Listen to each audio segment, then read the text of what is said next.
En el día de hoy, Oscar Molina, nuestro fellow, nuestro Research Fellow del 100, va a hablar de estudios de casos y controles. Bienvenido, Oscar. Muchas gracias, doctor. Buenas noches para todos. Bienvenidos a esta nueva sesión de nuestro módulo de epidemiología con enfoque clínico. Mi nombre es Oscar Molina, soy Research Fellow del CIEN y hoy vamos a hablar acerca de los estudios de casos y controles. Entonces, para empezar, cuando hemos visto la pirámide de evidencia científica o de causalidad, cuando empezamos en el estudio de la epidemiología, pues vemos que en la punta de la pirámide se ubican los estudios o los diseños que nos permiten establecer con una mayor fortaleza el grado de causalidad o de asociación entre una exposición y un desenlace. Los estudios son generalmente prospectivos, experimentales, y en la base de la pirámide se encuentran los estudios observacionales, estudios donde el investigador no interviene, no asigna las exposiciones y pues que digamos que tienen menor potencia o menor fuerza a la hora de establecer una asociación de causalidad. Y es por eso que nosotros pues quizá le hemos dado mayor importancia a los estudios experimentales y hemos dejado un poco de lado eh, la relevancia que pueden llegar a tener los estudios observacionales, pero hoy vamos a ver que estudios observacionales, como lo es el estudio de casos y controles, tienen una gran importancia en el campo clínico. No solamente porque nos permite obtener respuestas rápidas, sino también porque desde el punto de vista logístico tiene muchas ventajas en cuanto al costo y a la parte operacional del estudio, lo cual lo hace pues también interesante a la hora de querer encontrar respuestas a las preguntas que surgen a diario en nuestra práctica clínica. Entonces, pues la definición de un estudio de casos y controles es un estudio observacional analítico. Partimos desde la presencia de una enfermedad o un desenlace en un grupo de pacientes que corresponderían a los casos y comparamos a esos pacientes con otro grupo de pacientes en donde no está presente ese desenlace o esa enfermedad. Nos vamos de manera retrospectiva o a veces de manera transversal y miramos cuáles fueron los factores de riesgo o también los factores protectores que estuvieron probablemente relacionados con ese desenlace. Entonces, dos conceptos claves: no intervención, estamos hablando de un estudio observacional, y comparación, de ahí el adjetivo de analítico. Unos aspectos generales que iremos desarrollando a lo largo de la charla. Estos estudios surgieron a finales del siglo XIX, principios del siglo XX. Como les mencionaba ahorita, partimos de identificar un grupo de pacientes con un desenlace, analizamos los factores de riesgo y los factores protectores para poder comparar esos dos grupos de pacientes. Y pues como vamos a ir viendo también en la charla, pues hay riesgo de presentarse ciertos sesgos. Sin embargo, eso también depende de la metodología que utilice el investigador. Algunos aspectos históricos, pues a finales del siglo XIX y principios del siglo XX surgió la necesidad de buscar respuestas más rápidas a los fenómenos epidemiológicos que se venían presentando, a las epidemias que venían azotando a la población. Entonces, en ese momento también se empezó a darle más importancia a las enfermedades crónicas, enfermedades con largos periodos de latencia, y la manera para estudiar ese tipo de enfermedades o la manera que se propuso fueron estudios con diseños que nos permitieran partir de esos casos e irnos en retrospectiva a indagar, a averiguar cuáles eran los probables factores que habían estado relacionados con esa aparición del desenlace, para poder encontrar esas respuestas que estábamos buscando y que probablemente no iba a ser tan factible o no iba a ser tan fácil encontrar esas respuestas con estudios de tipo experimento clínico o estudios prospectivos. Estos son unos de los primeros estudios que surgieron. En 1920, el doctor Broders intentó establecer la relación que había entre el epitelioma del labio y el factor de riesgo del tabaquismo o de fumar. Entonces, estableció un grupo de casos de 537 pacientes y lo comparó con un grupo de 500 pacientes sin la enfermedad, y desde ahí se empezó a establecer la relación que hay entre fumar y esta patología. Este es otro estudio interesante en Londres, también a principios del siglo XX, donde se analizaron algunos factores de riesgo probablemente relacionados con el cáncer de mama. Se tomó un grupo de 500 mujeres con cáncer y 500 mujeres como grupo de control que no tenían ese diagnóstico, y se analizaron los probables factores. Se encontró como dato interesante que las mujeres con cáncer de seno tenían una media de hijos menor que las mujeres que no tenían el diagnóstico. Entonces de ahí partieron una serie de teorías en cuanto a la fisiopatología y en cuanto a la parte hormonal relacionada con el cáncer de mama. Adicionalmente también apareció o se propuso aquí el sesgo de recuerdo, que lo veremos más adelante. Algunas pacientes no recordaban con exactitud cuáles eran los factores a los que habían estado expuestas. Este es otro ejemplo muy interesante, y es el inicio de la asociación entre fumar y presentar cáncer de pulmón.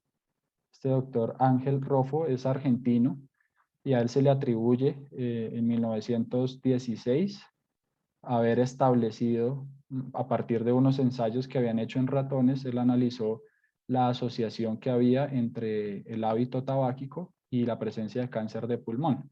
A principios del siglo XX incursionó la industria tabacalera de los países occidentales y aumentó en gran medida el número de casos de cáncer de pulmón. Y esta fue la base para poder establecer esa relación de causalidad.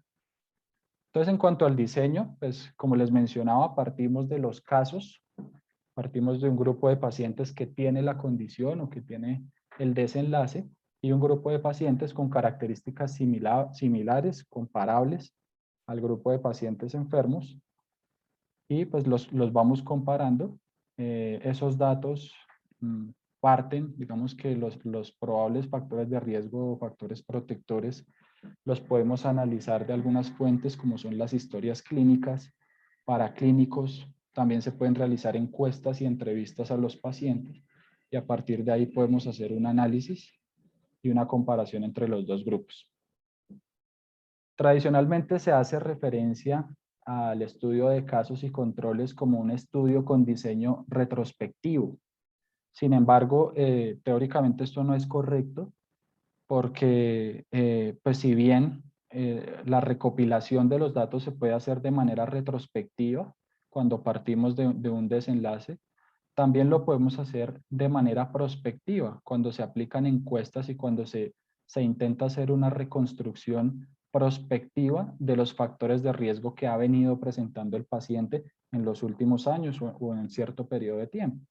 Entonces, esta parte de retrospectivo o prospectivo en este tipo de estudios habla más es del tipo de recolección de datos, y no debería referirse al estudio de casos y controles como un estudio con diseño retrospectivo. Bueno, hay 4 tipos de estudios de casos y controles. Los estudios de casos y controles basados en casos, que son los típicos estudios de casos y controles que hemos venido mencionando. Partimos de un grupo de pacientes enfermos y a partir de ahí buscamos un grupo de comparación teniendo en cuenta ciertas características sociodemográficas que los hagan un grupo comparable. Los tipos de estudios anidados en una cohorte y los tipos de estudios de casos y controles de tipo caso-cohorte. Estos, digamos que la muestra de estos pacientes están dentro de un estudio de cohorte. Es decir, antes de seleccionar la muestra de pacientes, ya hemos delimitado en tiempo y geográficamente la muestra, y eso nos permite seleccionar los casos a medida que van desarrollando la enfermedad.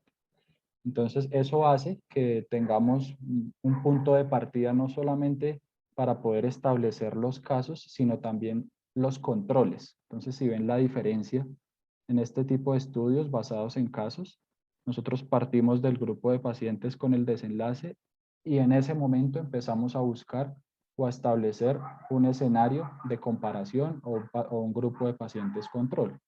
Aquí ya en en estos dos tipos de estudios de casos y controles, que a propósito les llaman estudios híbridos, porque pues digamos que mezclan la metodología de los estudios de cohorte y de los estudios de casos y controles, pues ya hay una delimitación de la población y eso nos permite, digamos que reducir el riesgo de sesgos a la hora de escoger el grupo de comparación.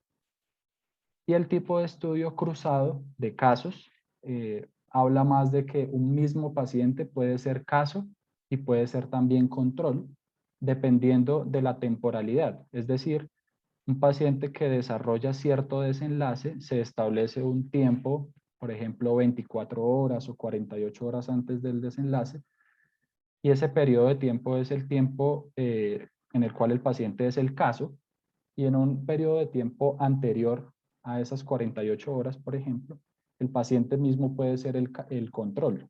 Entonces, el paciente, dependiendo de la temporalidad, se puede comparar a sí mismo y ese es el estudio cruzado de casos. Entonces, pues es muy importante que cuando se definan los casos, esa definición sea precisa y sea completa. Generalmente uno lo que hace es tener presente los criterios diagnósticos, hay algunas clasificaciones internacionales, el CIE-10, el DSM-5, por poner algunos ejemplos. La idea es establecer con mucha precisión el diagnóstico de los pacientes. Si vamos a hacer un estudio, por ejemplo, de demencia tipo Alzheimer y no tenemos muy claros los diagnósticos, podemos correr el riesgo de incluir pacientes con otros tipos de demencia vascular, o pacientes con otros diagnósticos del adulto mayor, hematomas subdurales crónicos, algunas patologías que generen manifestaciones similares. Entonces es importante delimitar ese campo a través de criterios claros de las patologías. Importante también es mantener un equilibrio, si bien es fundamental hacer una adecuada caracterización del grupo, tampoco es conveniente hacerlo de una manera tan estricta, porque eso puede llevar a que sean pacientes muy parecidos y pues que no hayan parámetros de comparación. Eso también puede afectar la validez del estudio. ¿En dónde podemos encontrar los casos? Hay tres escenarios principalmente. Los casos que encontramos en el ámbito hospitalario, es un ámbito favorable para hacer este tipo de estudios, ya que concentra población, concentra pacientes con ciertos diagnósticos, nos facilita a la hora de mirar los registros, las historias clínicas, a la hora de aplicar encuestas, ¿sí? A veces pues hay que tener precaución con el sesgo de recuerdo, eso lo veremos más adelante, pero por ahora pues les comento que en estos escenarios en donde hay pacientes, por ejemplo, enfermos o críticamente enfermos, algunos de ellos, puede haber algunas diferencias en la capacidad de recuerdo de los factores de riesgo respecto de pacientes que no están críticamente enfermos o que no tienen la enfermedad. Entonces eso es un sesgo que siempre debemos tener en cuenta. Otra cosa que hay que tener en cuenta es qué tan representativa puede ser una muestra seleccionada de un hospital respecto a la población general. Entonces son preguntas que siempre debemos tener ahí presentes a la hora de realizar el estudio. El otro escenario son los casos poblacionales o en la comunidad. Eso pues digamos que desde el punto de vista operacional, técnico, son estudios más difíciles de llevar a cabo porque requiere pues una mayor movilización de recursos para buscar a la población, para hacer esos cercos de la población y poder aplicar los instrumentos y los criterios a la población. Pues tiene una ventaja y es que se podría generalizar en mayor medida los resultados del estudio porque estamos seleccionando los casos de la misma población, no de un grupo delimitado de pacientes. Y el otro escenario son los grupos especiales. En el caso de la medicina, por ejemplo, algunas sociedades de pacientes, pacientes con enfermedades raras, con algunas mutaciones, hay algunas sociedades que agrupan este tipo de pacientes y que les brindan apoyo médico, diagnóstico y terapéutico. Entonces ahí podemos también aplicar este tipo de estudios. Entonces, siempre que se seleccione un control para compararlo con el caso, pues hay que tener en cuenta en que nuestra atención no se desvíe completamente hacia el caso, porque pasa que pues, nos preocupamos más por aplicarles los instrumentos o por analizar el caso como tal, el desenlace, y dejamos de lado un poco el control. Y esto, pues digamos que es fundamental tener en cuenta y aplicar los mismos criterios o hacerlo con la misma, con el mismo juicio, con el mismo orden, tanto como los casos, como para los casos, como para los criterios, porque de eso también depende la validez de nuestro estudio. El grupo de comparación, pues también es un componente muy importante del estudio. Entonces, a la hora de seleccionar el grupo de controles, pues, como ya sabemos, los controles son los pacientes que no desarrollan el desenlace, no tienen la condición y a los cuales vamos a comparar con los casos. Lo ideal es que la muestra no sea sesgada. Nosotros no debemos seleccionar a los pacientes en base a los factores de riesgo, sino en base al desenlace, para evitar que se sesgue nuestra selección. A eso hace referencia la muestra no sesgada y también la independencia. Son pacientes que pueden o no pueden tener los factores de riesgo. Eso no lo sabemos. Nosotros sabemos es que en el momento no tienen el desenlace y que tienen algunas características sociodemográficas que los hace comparables con el grupo de casos. Y la representatividad, pues siempre que se realiza un estudio, la idea es que nuestras conclusiones puedan ser extrapoladas a la población general y a nuestros pacientes. Entonces, es importante tener en cuenta esas características también. Entonces, para poder seleccionar un buen grupo de controles, nosotros podríamos tener en cuenta estos principios que son muy útiles para poder hacer una buena selección del grupo de controles. Entonces, el principio de la base del estudio. Entonces, la base del estudio es ese segmento de la población que da origen a los casos. Esa base de estudio puede ser primaria y secundaria. Entonces, una base primaria es como les comentaba ahorita, cuando partimos de una cohorte o cuando tenemos como base un estudio de cohorte. Esos pacientes seleccionados al estudio ya atravesaron por una serie de criterios de inclusión que los hace comparables y nos permite tener de cierta manera seleccionados a los pacientes en base a unos criterios de selección. ¿Sí? Mientras que en una base de estudio secundaria, nosotros no tenemos delimitada esa población previo al inicio del estudio, sino planteamos un estudio de casos y controles, establecemos o agrupamos un número de casos y partiendo de esos casos y de las características de esos casos, nos vamos a buscar el grupo de controles, un grupo de controles que tenga características que los haga comparables. Entonces, la diferencia ahí es que la base de estudio en la primaria nos permite tener un grupo ya delimitado, tanto pues más con el ánimo de facilitar la selección de los controles, y la secundaria, pues nosotros tenemos que seleccionarlos luego de haber identificado los casos. Entonces, pues la idea con esto es poder disminuir los sesgos de selección, ¿sí? La idea de tener en cuenta este principio es que cuando seleccionemos los controles, pues sean pacientes, como les mencionaba, comparables a los casos y podamos extrapolar los resultados y hacer una buena comparación. El principio de control de la confusión o de confounding.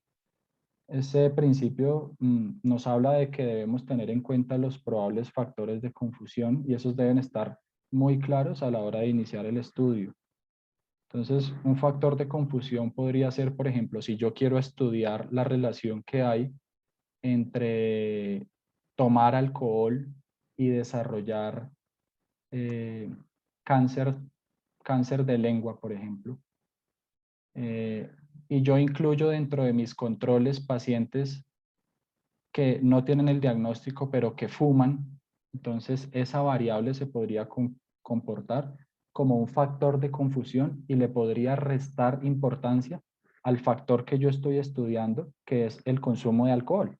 Entonces, esos factores de confusión se deben identificar y se deben manejar. Las estrategias para manejarlos son hacer análisis estratificados o sea, dividir el grupo o las muestras dependiendo de ciertas características. Son análisis estratificados y multivariados, que más adelante veremos un ejemplo. Los otros dos principios, el principio de precisión comparable, es importante que siempre pues, se aplique, como les mencionaba ahorita, los criterios y la rigurosidad a la hora de recopilar la información debe ser igual en ambos grupos, tanto en los casos como en los controles. Y es importante por eso que las personas que recopilen la información estén entrenadas en eso. A veces también proponen un cegamiento de las personas que recopilan la información para evitar precisamente que hayan sesgos en este nivel. Y el principio de eficiencia, pues la idea siempre es ahorrar costos en lo posible. Cuando se seleccionan los controles, a veces se pueden seleccionar una relación de caso-control de 1 a 1, es decir, un caso, un control. Sin embargo, cuando la muestra es reducida, podemos seleccionar más de un control por cada caso. Por ejemplo, una relación de 3 a 1, 3 controles por un caso. Pero entonces siempre debemos procurar de que se tenga en cuenta la parte operativa, la parte de costos, sin sacrificar o sin comprometer obviamente la parte de la validez de nuestro estudio. ¿Dónde podemos seleccionar a los controles? Pues básicamente en los mismos escenarios donde podemos seleccionar a los casos, en el ámbito hospitalario, en la población general. Los grupos especiales, en el grupo de casos, hacía referencia, como les mencionaba ahorita, a algunas asociaciones, sociedades de pacientes. Aquí para los controles hace más referencia a las personas cercanas al caso, familiares, amigos, pareja, que nos permita pues hacer esa comparación. Sin embargo, pues hay que tener cuidado que si son pacientes con características muy similares, sociodemográficas o de otro tipo, pues digamos que eso pueda dificultar la comparación entre el caso y el control. Entonces, eso se llama sobreemparejamiento. Entonces, cuando son muy parecidos los pacientes en ciertas características, puede haber un sobreemparejamiento y se puede generar dificultad para compararlos. Entonces, ¿cuántos controles debemos escoger en relación a cada caso? Como les mencionaba ahorita, pues cuando hay muestras grandes de pacientes, se puede trabajar en una relación 1 a 1. Cuando hay muestras pequeñas de pacientes, de casos, pues podríamos utilizar más controles que casos. Pero ¿cuántos controles debemos o deberíamos utilizar por cada caso? Pues aquí vemos en esta gráfica cómo el poder del estudio aumenta a medida que vamos utilizando más controles por cada caso. Entonces, tenemos aquí un caso, entonces cuando utilizamos un control o cuando a ese caso lo comparamos con 2 controles o con 3 controles, vemos cómo hay un aumento exponencial del poder del estudio hasta cuando llegamos a 3 o hasta 4 controles por cada caso. De ahí en adelante vemos cómo hay una meseta en donde no hay diferencia si aumentamos el número de controles y lo que sí puede ocurrir es que puede aumentar el costo operativo del estudio. Entonces hay que tener en claro que más o menos el límite es hasta 4 y algunos dicen que hasta 3 controles por cada caso. Esta es quizá la principal dificultad de los estudios de casos y controles y es la probabilidad de sesgos. Hay 4 tipos de sesgos principalmente. El sesgo de recuerdo, que es como les mencionaba ahorita, dependiendo del escenario, el contexto del paciente, pues puede haber dificultad para recordar los factores a los que estuvo expuesto, y más aún si son patologías con periodos de latencia largos. El sesgo de selección, que pues eso, digamos que puede influir en él algunos factores externos, por ejemplo, cuando hay motivación económica de participar en el estudio, como pasa en algunos países, que pagan por participar en los estudios, entonces los pacientes, digamos que obligan o modifican ciertas condiciones para poder quedar incluidos o tener los criterios de ingreso al estudio. O también, digamos que cuando el investigador está estudiando algún grupo de pacientes y hay algunos de esos pacientes con el diagnóstico que están críticamente enfermos y con alto riesgo de mortalidad a corto plazo, hay investigadores que deciden no incluirlos en el estudio por riesgo de que se pierda pacientes, digamos, se pierdan sí, pacientes de la muestra por haber muerto, por mortalidad. Eso genera un sesgo de supervivencia. No debería ocurrir, se debería incluir independientemente que tenga alto riesgo de mortalidad. Si tiene el diagnóstico o el desenlace, se debería incluir. El sesgo de medición, lo que les mencionaba ahorita, pues dependiendo del entrevistador, si le da más importancia a uno o a otro grupo, pues eso puede generar un sesgo de medición. Y una estrategia útil, como les mencionaba hace un momento, es hacer un enmascaramiento, un cegamiento de las personas que aplican los instrumentos o las encuestas o que recopilan la información para evitar ese sesgo de medición. Y el sesgo de mala clasificación, lo mencionábamos hace un rato, pacientes que están mal clasificados en su diagnóstico, que ingresan al estudio con cierto diagnóstico, pero si fuéramos más rigurosos o al aplicar con mayor rigor los criterios diagnósticos, pues encontraríamos que probablemente no tienen ese diagnóstico, sino tienen un diagnóstico con clínica similar. Entonces, la mala clasificación también puede generar sesgo. Y todos esos sesgos afectan la validez de nuestro estudio. Pero miren ustedes que si bien hay muchas probabilidades de que el estudio se pueda haber afectado, fíjense que gran parte de esos sesgos o la probabilidad de que esos sesgos ocurran, pues también dependen de la metodología que utilicemos y de que el investigador a la hora de plantear su protocolo de investigación, su propuesta de investigación, los tenga en cuenta y proponga soluciones para poderlos manejar y evitar un poco el impacto de esos sesgos. Entonces, ya teniendo recopilados esos datos, hemos indagado, hemos preguntado por factores de riesgo, factores protectores, podemos hacer ya un análisis de datos, establecer una medida de asociación. En este caso es el odds ratio o la razón de probabilidades, la razón de suertes, perdón. Entonces, esa es la medida de asociación que nos interesa, es decir, de los pacientes que tienen el diagnóstico, ¿cuál es la probabilidad de haber estado expuesto a cierto factor de riesgo o a cierto factor protector? Y de los pacientes que no tienen el desenlace o que no tienen la enfermedad, ¿cuál es la probabilidad que tienen ellos de haber estado expuestos a ese mismo factor de riesgo? Para poder establecer de esa manera un grado de causalidad. Entonces, acá también utilizamos una tabla tetramérica o una tabla de 2×2, en donde ponemos los pacientes con el diagnóstico, los pacientes sin el diagnóstico, o los casos y los controles. Y en este lado ponemos los pacientes expuestos y los pacientes no expuestos al factor de riesgo. Este es un ejemplo en donde en un estudio se quiere determinar la asociación que hay entre consumir determinado fármaco y la probabilidad de desarrollar o de presentar labio leporino o alguna otra anormalidad o anomalía congénita en el nacimiento.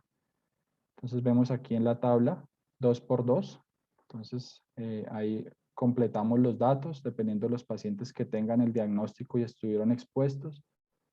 Los pacientes que no tengan el diagnóstico y también estuvieron expuestos al medicamento. Y en este lado, los pacientes con el diagnóstico que no estuvieron expuestos y los pacientes sin el diagnóstico que no estuvieron expuestos al factor de riesgo. Entonces, ahí la operación es, como vemos aquí en este apartado. Entonces, los pacientes que tienen la enfermedad o que presentaron el desenlace y estuvieron expuestos por los pacientes controles, o sea, los que no tienen el diagnóstico y que no estuvieron expuestos. Eso va en el numerador.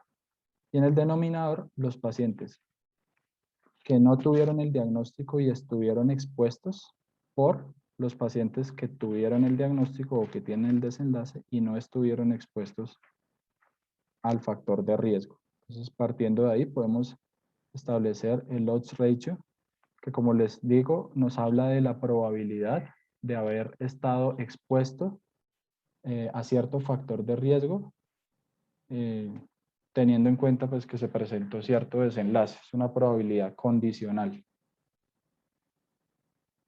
Entonces, se preguntaría uno, de esa muestra de pacientes, ¿será que hay factores de confusión?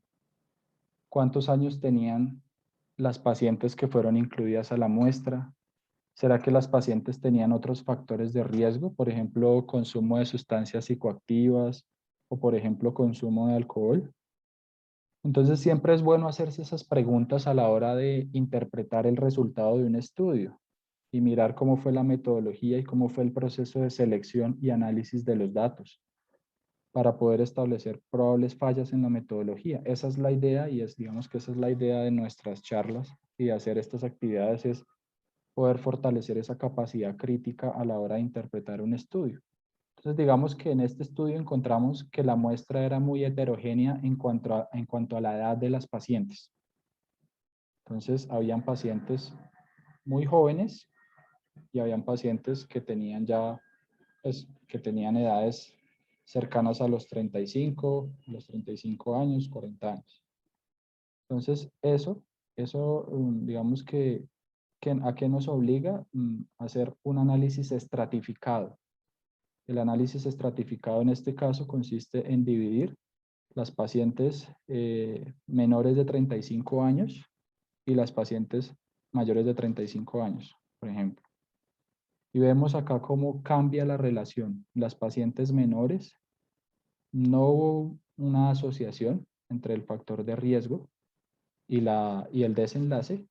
Y en las pacientes mayores vemos cómo esa relación tiene mucho más poder, esa asociación de causalidad.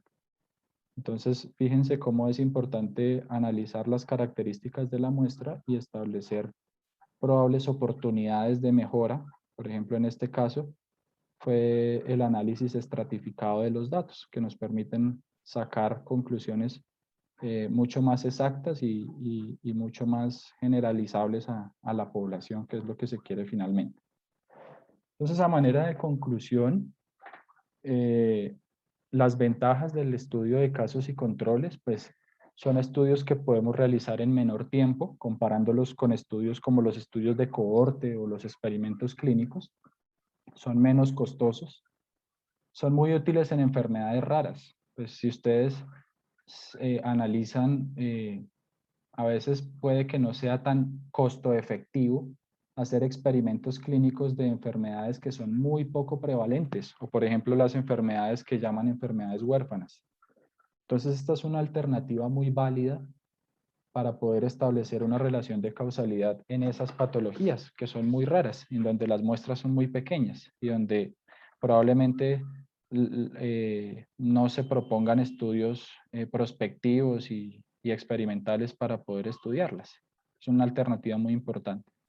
Otra ventaja es que nos permite estudiar o analizar múltiples factores, tanto de riesgo como protectores, de manera simultánea. Entonces, eso es una ventaja muy importante también. Y que nos permite también estudiar enfermedades con largos periodos de latencia, que también habría que mirar qué tan costo efectivo sería su estudio si lo hiciéramos a través de un experimento clínico o un estudio de cohortes. Hacer un seguimiento de pacientes por 20 años, 30 años, habría que mirar qué tan costo efectivo es. Y esta de los estudios de casos y controles constituyen una alternativa muy válida para este tipo de pacientes. Desventajas, cuando las exposiciones, no los desenlaces, las exposiciones o los factores de riesgo son muy raros o pueden ser muy ocasionales, pues eso puede generar un sesgo de recuerdo. Entonces, a veces puede que eso altere la validez de nuestro estudio. No determina frecuencias. Entonces, nosotros solamente podemos saber si estuvo o no expuesto a cierto factor, pero probablemente no podremos determinar la magnitud de la exposición. Hay dificultad para establecer la temporalidad. Si yo indago a un paciente en estos últimos 20 años, si estuvo o no expuesto a un factor de riesgo, pues probablemente va a ser difícil establecer en qué momento fue que le generó la enfermedad. A diferencia, por ejemplo, de los estudios de cohortes o de los ensayos clínicos o de los experimentos clínicos, perdón. y pues es susceptible de diversos sesgos, que fue los que vimos hace un momento, pero pues, como les mencionaba, esos sesgos también dependen de la capacidad que tenga el investigador a la hora de proponer su estudio y de tenerlos en cuenta y poder establecer alternativas para poderlos controlar y que no afecten en gran medida nuestro estudio. Entonces, ese era el mensaje acerca de casos y controles. Quedo atento a cualquier comentario, a cualquier duda. Muchas gracias.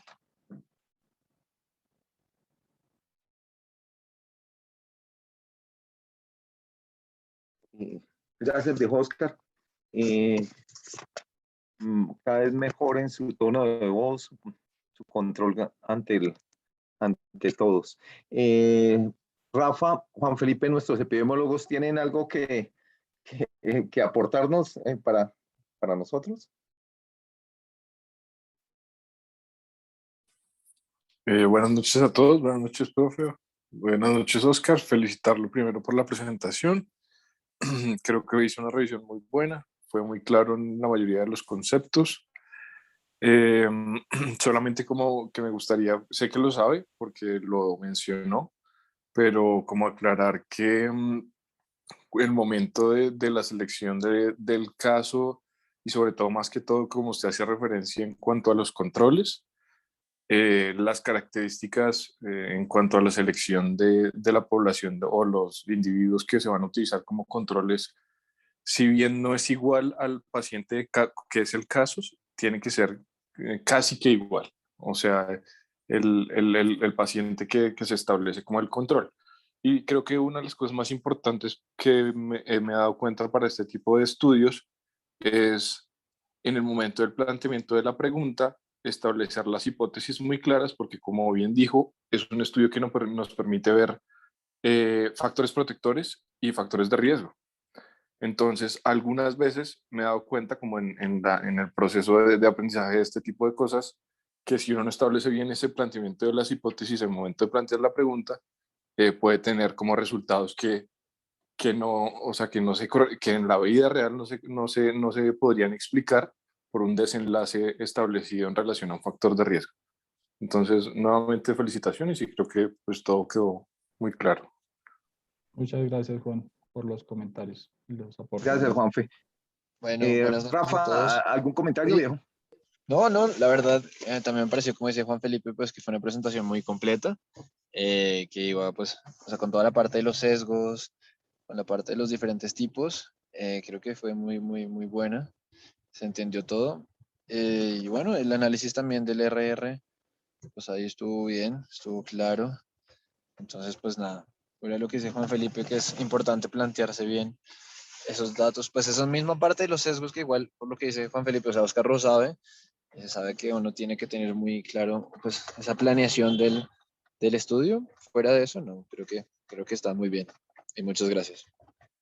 Gracias. Gracias, Rafa. Una cosa adicional es, Sí. para evaluarlo, la cuestión que decía Oscar de la heterogeneidad, existen, pues, digamos que eso ya está fuera como desde el punto de vista del planteamiento del estudio, pues más que todo una parte de estadística, existen dependiendo de la variable que yo vaya a evaluar como factor de asociación o como variable de asociación, existen unas fórmulas para hacer ese cálculo de la heterogeneidad según cada uno de los factores de riesgo que yo vaya a evaluar.